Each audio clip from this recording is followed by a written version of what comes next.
Një nga udhëtimet më të bukura që kam bërë në Amerikën e Jugut, isha sfundmi, doja t'rregoj itinerarin tani dhe do ju shpjegoj se më çmendën gjithë më pyesin kush ta ka organizuar, si e ke organizuar, sa ditë ka marrë organizimi, unë për organizimin s'di di Albana, unë them dua të shkoj këtu, edhe çmimin më të lirë të mundshëm, pastaj merret Albana.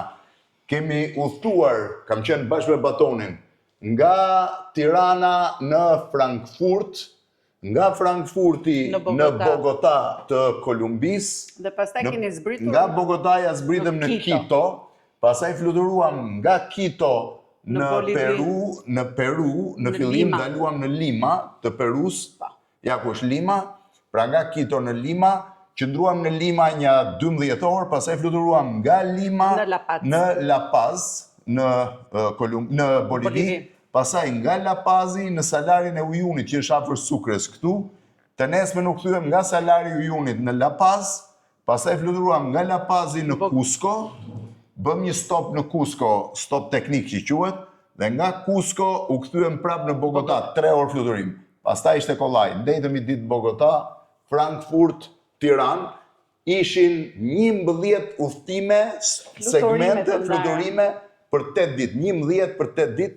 Çmimi, ta garantoj, ishte më i lirë se po ta harxhosh 5 ditë në Milano, kurse ata që shkojnë 5 ditë në Mykono kanë harxhuar 2 fishin ton.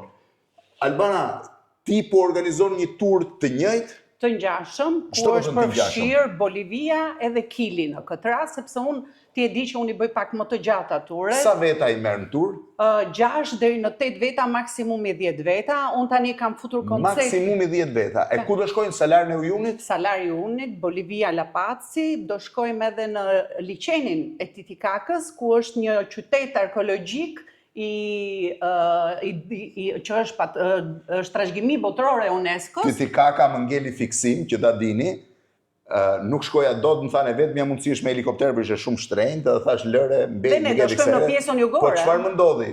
Duke shkuar nga La Pazi në Cusco, piloti tha për të gjithë ata që janë ulur në të majtë avionit, dhe unë isha në të majtë në dritare, do të kenë mundësi që për 40 minuta të shohin një nga liçenet më të bukur të globit, nga lartë me pamje të plot, dhe unë hapa dritaren e avionit, këtu është Lake Titicaca, ja ku është, midis Bolivis dhe Perus, dhe e pash të gjithë liçenin sikur të kisha pagu helikopterin.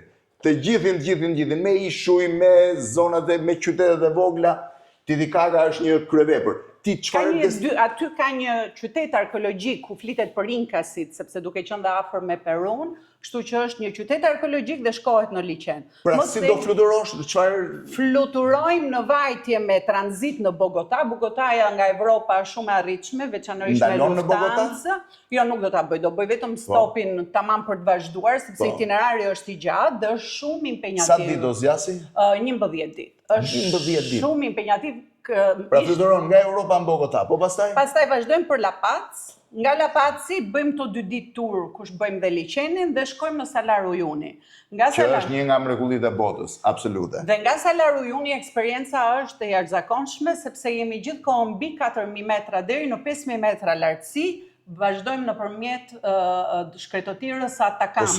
Si do bëni me oksigjen. Me oksigjen me vete. Prandaj aty mbaron. Smer do të frymë, ka 40% më pak oksigjen La Pazi, El Alto, aeroporti, se sa në botën normale, pra aty ku jemi mësuar. Prandaj do rrim 3 ditë. Pra nga La Pazi ju do shkonin Salar të Uyunit, pastaj do shkonin në shkretotirën e Atakamës, e cila është midis Kilit, pak prek Perun edhe Bolivin, dhe është e gjithë kjo pjesa këtu, dhe jemi do flem në shkretotirë, në lartësira 4000 metra. Pra nga Salari i Uyunit ju do shkonin në shkretotirën Atakam. Në San Pedro de Atacama, më thatë dhe që ka pamjen më të bukur të hyjeve në botë. Thonë që hyjet si shihen në Atakama, është e përfshirë dhe në tur. Me çfarë do shkoni, me rrugë toksore në Atakama? Me rrugë toksore. Me rrugë toksore. 4-5 ditë mes 4-5 ditë me makinë. Kjo është pjesa mes Andeve. Kjo është pjesa më kryesore e udhëtimit.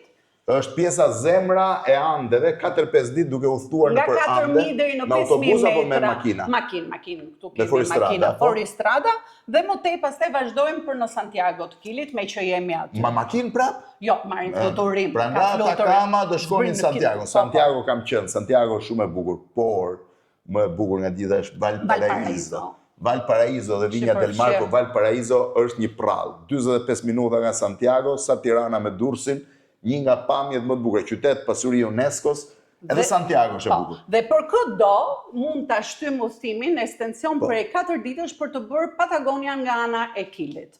A Patagonia nga ala e Kilit, pjesa e këtushme e Kilit. Kjo është pjesë shtesë për ata që duan të vazhdojnë udhëtimin dhe ka kohë që ta bëjnë 15 ditë.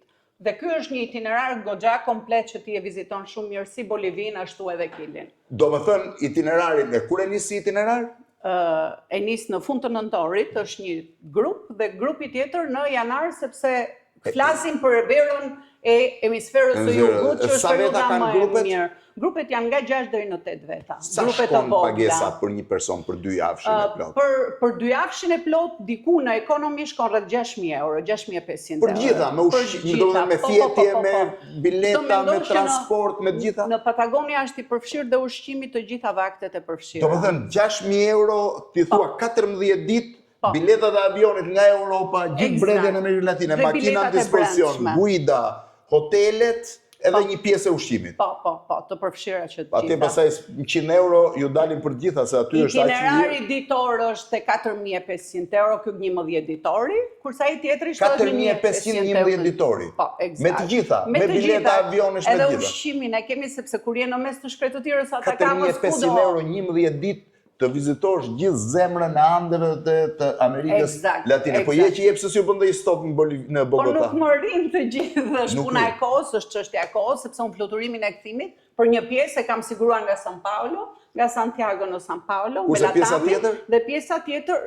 ose kthimi është për Bogota. Ato që do bëjnë Patagonia do kenë dhe një natë stop në Bogota. Ata do kenë mundësin të shofin edhe Bogota. Pra ti paka shumë edhe prekin 2 shtete të plota dhe 3 me gjithë stopin në Kolumbi. Por pjesa më e bukur është Salar Uyuni dhe shkretëtira Atacama, San Pedro de Atacama dhe salare të tjera, sepse aty shohim dhe disa gejzer. Më bëri përshtypje një gjë që më bëri shumë përshtypje, pash një italian i cili udhtonte rreth botës për 4 vite, me low cost, me budget, dhe kishte vendosur çifte 7 mrekullitë e botës, 8 me gjithë piramidën, dhe thoshte që mrekullia e vërtetë është salari i Uyunit, sepse është në fakt nga gjërat më të bukura që kam pa në jetën time. Nga sa veta ishin grupet? 6 deri në 8 veta, dhe unë tani kam futur Blendi konceptin e shoqëruesit një traveler.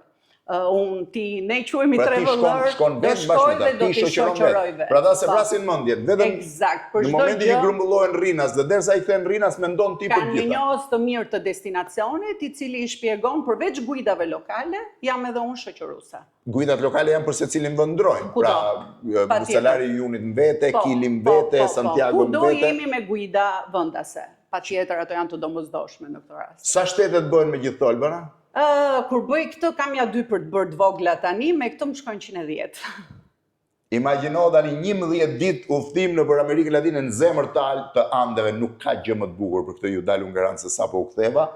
Edhe 14 ditë udhëtimi tjetër që të çon edhe në Patagonia, që është po ashtu një nga mrekullitë e botës.